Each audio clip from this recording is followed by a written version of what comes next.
man, boy, Dr. Umar Johnson's niece is going viral for marrying a white man.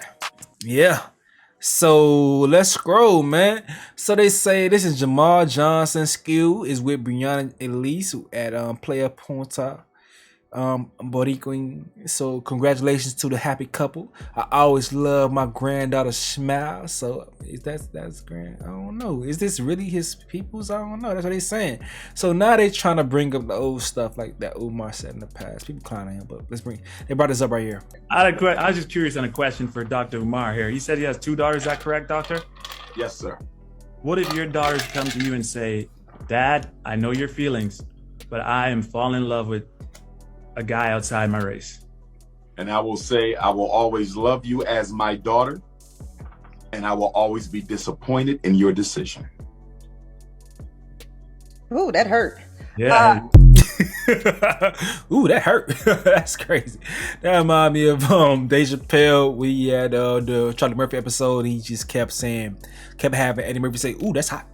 Ooh, that's hot." To save my community, in order to save my race, we have to make bunny hopping a federal offense. Bunny hopping must become a federal offense. I want to introduce the anti-snow bunny hopping bill into Congress. No Negro is allowed to date, live with, sleep with, reproduce, cohabitate, engage, or marry with a non-African woman. We can help the community this way. We can help the community this way. Let's sign the petition and reverse the Loving versus Virginia Supreme Court decision in order to save our community. Those brothers are an embarrassment. Hell nah, man. This remind me of that Kendrick Lamar lyric, bro. So on Kendrick Lamar's songs, he talked about how he preaches about certain shit so much, especially on like on Keisha's song or Sing About You or Tammy's song. But at the same damn time saying all those things, he still couldn't reach his sister. So he says, "I place blame on you still. Place shame on you still. Feel like you ain't shit. Feel like you don't feel. Confidence in yourself. Breaking on marble floors. Watching anonymous strangers telling them that I'm yours. But you ain't shit. I'm convinced your tolerance nothing special. What can I blame you for? Nigga, I can name several situations. I'll start with your little sister Bacon. A baby inside, just a teenager. Where your patience? Where was your antennas? Where was the influence you speak of? You preach in front of 100,000 but never reached her. I fucking tell you, you fucking fella, you ain't no leader. I never liked you, forever despise you, I don't need you. The world don't need you, don't let them deceive you. Numbers lie too. That's for dedication. Thought money would change you, made you more complacent. I fucking hate you. I hope you embrace it, I swear. Love you is complicated. But yeah, so basically like it's reminding me the same thing with Dr. Umar. You preaching all this stuff to people outside, but you still can't reach the ones closest to you. And that's just how that shit go. And I'm pretty sure that led to like, Kendrick eventually getting to the "I'm not your savior," because you want your music to help people and save people, but at the end of the day it's a heavy burden, especially if you're a Pac fan. This song right here comes from To Pimp a Butterfly, which is the album where Kendrick basically is writing a letter to Pac. Pac had this famous quote saying that "I may not change the world, but I'll spark the mind that could." So I'm pretty sure a lot of people who are fans of Pac that eventually come with some influence. They get some type of power over people. They want to be that person. And then when you realize that me trying to be this high and mighty person for so many damn people, but I can't even influence my real loved ones, what am I really doing? What am I really doing? Because sometimes you get so drunk off the love you're getting from these strangers and you start to neglect the people that's close to you. You thinking that, sometimes when I do content, I'll give y'all an example. When I do content myself, I don't promote my content to the ones that's close to me. My perspective is if I cast a wide net of good content, they'll get caught within it. So I don't try to please my friends. I don't tell them post this. I don't care about that type of shit. I just go ahead and make good content, and then they'll watch it, and it does work out that way. But in a situation like Kendrick Lamar, when you hoping that your content, your music, whatever, can change people, help people to live better lives, and you realize, damn, me thinking about just casting this wide net, I'm really neglecting the ones that's close to me. I'm not giving them or focusing on them with this message. What really good am I doing? I want to address the issue that he said about dating outside of your race. I personally do not agree with him. He has his reasons for feeling that way, and I guess historically and even anthropologically, he can substantiate how he feels. I, on the other hand, feel that people are entitled to be with whatever race they choose to be with. I don't think that takes away your blackness.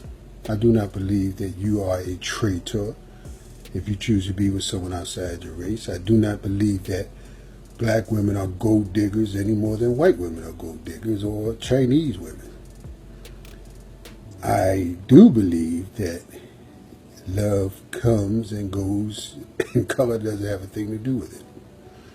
If it did, then I'd like to know why we black people can't seem to love each other a lot more.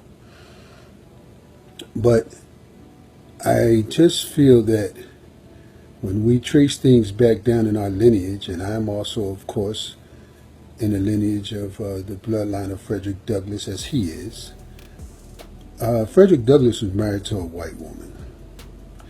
Many well-known abolitionists, civil rights leaders were married to white women. I'm not saying this is something you should do. I'm saying that it should not be taken as a stain on your blackness. Those of us who are my age and older, some people may consider us elders, we did a lot to get where we are. The 50s, when I was born, was not a good year for my parents. It was not a good decade for my parents. Neither were the years prior to that. And after I was born, when I was cognizant of what was around me, I knew racism firsthand. Struggled against it. Struggled against it as a child. Struggled against it as an adult. Struggled against it as a serviceman, as a veteran. I still struggle against it today. White supremacy surely does exist. The only thing I wonder is whether we are fighting it or fighting each other. I'm not prolific as my son is in getting my point across, so I'll get to the point. The point I'm trying to make is this. We have to get along with one another. I'm talking about black people. I think I may be talking about Pan-African people. I don't know for sure because I'm not really abreast as to what Pan-Africanism truly means. I've sought out people to explain it to me. I've sought out people in the so-called conscious community. The definition seems to be quite varied and very rarely agreed upon. So I don't know what it means. I do know that we used to be black before we became African American, before we became Pan-African, as he calls it. Okay, I mean, Malcolm used the term, of course, but I don't know if it was used for the purpose of what's going on today. When I look at some of the ways in this, that these young black people are getting things across, I'm not really sure. Maybe I'm just too old to understand, but I'm not understanding where y'all coming from. But I want to know. That's why I'm not making this video as a disparaging remark on my son or anyone else. I'm an older person that wants to understand where y'all coming from, because I really don't. The hostility, the venom, the clashes between one another that I see on videos and tweets and stuff like this that I've become familiar with, I just don't see how it's progressing for black people. Maybe it is. I just don't see it. You know, I've dealt with a lot of racism in the military, Believe me, extreme racism. Religious and racial. Religious intolerance and racism. And I just really want to understand, why is it that our youth have gotten to the point where they feel, number one, that the only way they can express themselves is through profanity, and number two, where they start name calling everybody who doesn't agree with them. In addition to that, I'd like to know who all these parents are of these kids, because I've reached out to the so-called elders, I reached out to other people to try to understand and to connect, and frankly, I was disappointed, because I can't seem to get a grip on hierarchy of this conscious community, if one exists. Back in the day, when you had the Panthers and other organizations, you knew where you could go and actually touch someone and talk to them and get to understand what it is they're into. I can't seem to do that with this conscious community. So maybe this is a call out to the conscious community, if you don't mind, in a respectful way, to let me know what it's all about. I mean, my son travels quite a bit. Can't get my hands on him really. Would like to, but love him either way. If you see him, tell him his pop said what's up. But ultimately, I'm a retiree. I'm enjoying my life now, best I can. I earned it, believe me, as a black man. I'm not going to let my children tell me how to live my life. And any of you older people out there that's doing that, it's like my son or anybody else tell you how to live your life, you need to get a wake-up call, or else you're late. A lot of the people that I hear being spoken about, Naeem Akbar, Dr. Welsing, and Chris Welsing and all, we spoke about them back in the 70s. We studied a lot of the stuff that I hear y'all talking about today in the so-called conscious community. But I don't remember us being as profane and as divisive as it comes across to me today. I hope that my message to you comes across positively, and I hope in response to this, which I'm sure nobody will hardly look at it because I'm not as well known as my son is, rightly so. He's put the time and the work in, he deserves it. But I'm not in opposition to the conscious community or a lot of the stuff that your leaders are saying.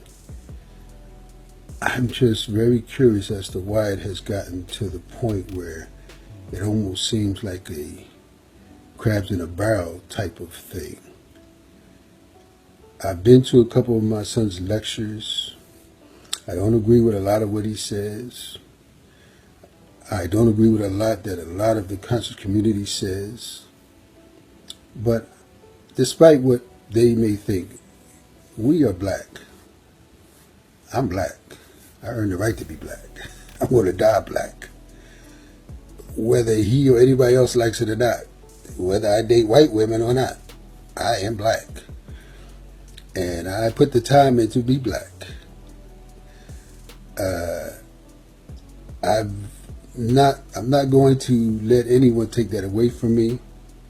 And I hope that nobody else will, that listens to these people that talk about who's black and who's not black.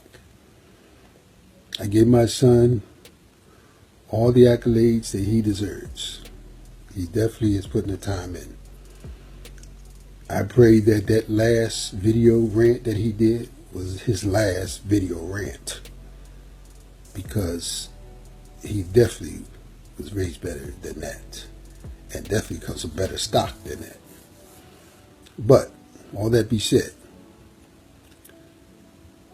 I hope that this little bit I've said makes sense. I'm sorry if it hasn't been profane, insulting, accusatory, or any of those other negative terms that I see being used and exhibited in the videos that I see put on by the so-called conscious community leaders. I'm just a retired guy, Marine Corps vet, a black man, father, grandfather, great-grandfather, and most of all, I'm a human being. So I'm not going to spend the rest of my life on this earth fighting people. that doesn't mean I'm not going to fight against things that I don't like. White supremacy is a thing, and we must fight against white supremacy. White people are people, and I don't know anybody, including my son, who has not in some way benefited from the actions of a white person. He can correct me if I'm wrong, but I know his youth and I know this to be a fact. But like I said, nothing I've said is against him, because that's my son and I love him, as I do my other children. I guess what this is for is to say that I am not aware, or nor do I understand exactly what the goal is or the means by which it's being attained when you have to divide each other, curse each other, demean one another. I don't claim to be an advocate of peace and all that boom-wah-yah stuff, but I think that your message is coming across pretty negatively, at least to me and people I know my age. And I would like to know how I can help positively, how people my age can help positively to get it across in a better way. You know, it's the things we agree upon, of course. I don't like the name calling. I think it's preposterous for learned people to go around calling people names and insulting their heritage and their lineage and their friends and things that they have done. I just don't believe it. I did back in the day when I was younger, probably your age, but I learned over time wisdom. And wisdom allows us to see what we did before, not to be what we should be doing now. Again, my goal for this video was to voice my displeasure personally with my son's video, and also to say that I'm reaching out to understand his community better so that I can possibly, in any way I can, assist it if it's for the betterment of black people and all people as a whole. I used to be very, very racist, believe me, but time has helped me to learn things, and I would like to impart that knowledge to any young folk who would like to learn it and help y'all in your goal to obtain and maintain blackness and reduce white supremacy. Y'all gotta let me know what y'all gotta say in the comment section below. I'ma go ahead and get up out of here though. This has been another update with Stace. Yo.